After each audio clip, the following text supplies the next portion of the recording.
TIUP school 110ാം വാർഷികാഘോഷം നഗരസഭാ chairman Sivadas Attupuram ഉദ്ഘാടനം ചെയ്തു. TIUP സ്കൂളിന്റെ 110ാം വാർഷികാഘോഷവും സർവീസിൽ നിന്ന് വിരമിക്കുന്ന സിനി ടീച്ചർ, റുക്കിയ ടീച്ചർ എന്നിവർക്കുള്ള യാത്രയപ്പും വിപുലമായി സംഘടിപ്പിച്ചു. പൊന്നാനി മുനിസിപ്പൽ ചെയർമാൻ ശിവദാസ് ആറ്റുപുറം ചടങ്ങ് ഉദ്ഘാടനം ചെയ്തു. പൊന്നാനി ടൗൺ സ്കൂൾ നിലനിൽക്കുന്ന പ്രദേശത്ത് എത്തിക്കഴിഞ്ഞാൽ, അല്ല അഴീക്കൽ സ്കൂൾ നിലനിൽക്കുന്ന പ്രദേശത്ത് എത്തിക്കഴിഞ്ഞാൽ, അതുമല്ലെങ്കിൽ നമ്മുടെ തെയ്യങ്ങാട് സ്കൂൾ നിൽക്കുന്ന പ്രദേശത്ത് എത്തിക്കഴിഞ്ഞാൽ നമ്മുടെ നാട്ടിലും വിദ്യാലയാന്തരീക്ഷം മാറുന്നുണ്ട്, വികസന പ്രവർത്തനം നടക്കുന്നുണ്ട് എന്ന ബോധ്യത്തിലേക്ക് ആളുകൾ ദേശീയപാതയും നമ്മുടെ നിലയോര പാതയും ഒക്കെ മാറിയ ഒരു സാഹചര്യം പൊന്നാനിക്കാരും അത് പറഞ്ഞു തുടങ്ങിയെന്ന് സൂചിപ്പിക്കാനാണ് ഞാനിത് പറഞ്ഞത്.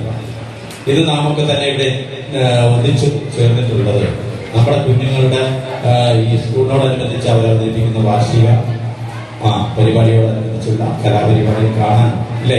നമ്മുടെ കുട്ടികൾ അവതരിപ്പിക്കുന്ന കലാപരിപാടികൾ കാണുന്നതിനാണ്. അപ്പൊ ഞാൻ പങ്കെടുക്കുന്ന ഇന്ന് ഉച്ചയ്ക്ക് മുൻപുള്ള 4ാമത്തെ വാർഷികാഘോഷമാണ്. െങ്കിലുമാവട്ടെ മാനവഹൃത്തി ജില്ലയിലെല്ലാം മാവുകൾ വിടരട്ടെ. Municipal councillor KM Muhammad Ismail അധ്യക്ഷത വഹിച്ചു.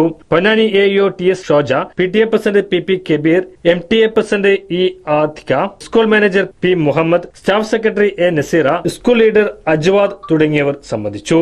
തുടർന്ന് വിദ്യാർത്ഥികളുടെ കലാപരിപാടിയും സംഘടിപ്പിച്ചു.